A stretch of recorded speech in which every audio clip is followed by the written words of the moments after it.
Hello and welcome to the daily English news program on Azərbaycan Television with the most important events of the day. I'm your host, Ilham. It must be ensured that deployment of an EU mission in Armenia duly takes into account the legitimate interests of Azerbaijan, and such an undertaking by the EU takes place in a manner that does not undermine mutual trust and confidence. This was said in the statement of the Foreign Ministry of Azerbaijan. It's noted that such an engagement must not be exploited for derailing the normalization process between Azerbaijan and Armenia. Azerbaijani side expects that in the process of deliberations on EU mission, utmost care will be exercised to draw necessary lessons from the past experiences. In a series of consultations held at various levels with EU representatives, it has been communicated by Azerbaijan that engagement of EU in Armenia through a mission must not serve as a pretext for Armenia to evade from fulfillment of undertaken commitments. Exploitation of such a pretense of the EU against the already existing dialogue mechanisms is detrimental, the ministry said. The government of Azerbaijan filed its memorial in the International Court of Justice. The memorial is based on thousands of pages of evidence documenting almost 30 years of injustice. It provides a detailed information of the Azerbaijanis killed, displaced and harmed in one of the most horrific campaigns of cleansing by Armenia based on ethnic and national origin. On the basis of the extensive evidence submitted, Azerbaijan has requested that the court declare Armenia as responsible for wholesale violations of human rights of Azerbaijanis. In particular, Azerbaijan has requested the court to find the government of Armenia responsible for ethnic cleansing, including through unlawful killing, torture, destruction and dispossession, cultural erasure, the promotion of hatred against Azerbaijanis, failure to promote tolerance of Azerbaijanis among the Armenian population, and state sponsorship of armed hate groups in Armenia. The rally on the Lachin-Khankendi road against the illegal exploitation of mineral deposits in Karabakh has been continuing for the 44th day. Despite the cold and frosty weather, the eco-activists and NGOs representatives are active and demonstrate will and perseverance.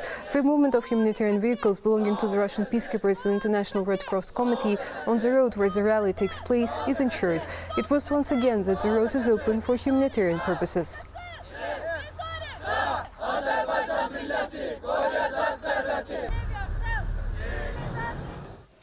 The Agency for State Support to Non-Governmental Organizations held a press conference on the results of the grant competition dedicated to the Year of Shusha. It was reported that 227 NGOs submitted projects to the special grant competition dedicated to the Year of Shusha. 22 of them were already financed by the Supervision Council of the agency. During the event, a short film about the results of the competition was presented. Project leaders answered questions of the media representatives. At the end, children of the marchers performed a song.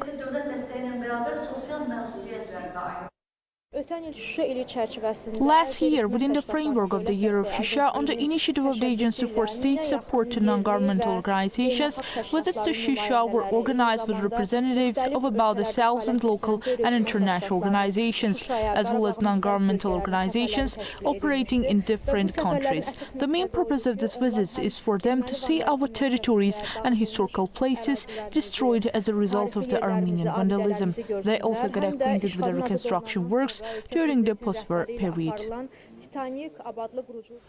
One of the influential Italian newspapers, Il Messaggero, published an article about the importance of the TAP pipeline, through which Azerbaijani natural gas is delivered to European markets. The publication emphasizes that the Trans-Adriatic pipeline is currently the second source of supplies of gas to Italy.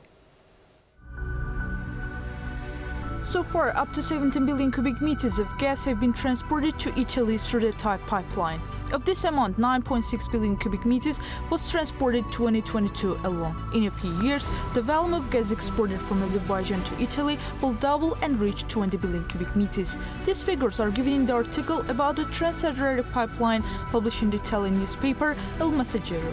It's noted it commissioned more than 2 years ago. The TAP pipeline is currently the second source of natural gas supply to Italy.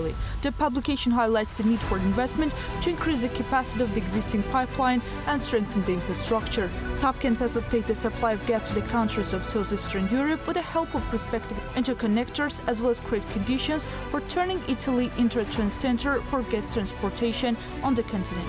The article also notes that Italy's annual natural gas consumption is estimated at around 72 billion cubic meters, while local reserves are estimated at 58 billion cubic meters. Currently, the volume of gas Italy received from Azerbaijan, Algeria and Libya meet more than 80% of its needs. A year ago, Italy was 40% dependent on natural gas supplies from Russia alone. It should be noted that the transportation of commercial gas by type began in December 2020.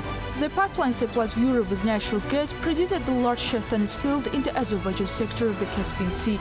At the Turkish-Greek border, TAP connects with the Tanap pipeline, passes through Greece, Albania and the Adriatic Sea and comes on shore in the southern Italy. The pipeline's outlets in Greece and Albania, together with its extension to Italy, create numerous opportunities for transporting Azeri gas to the wider European markets. TAP, as the main part of the southern gas corridor, is of great strategic and economic importance. That was all for the day. Thank you for being with us and see you next time.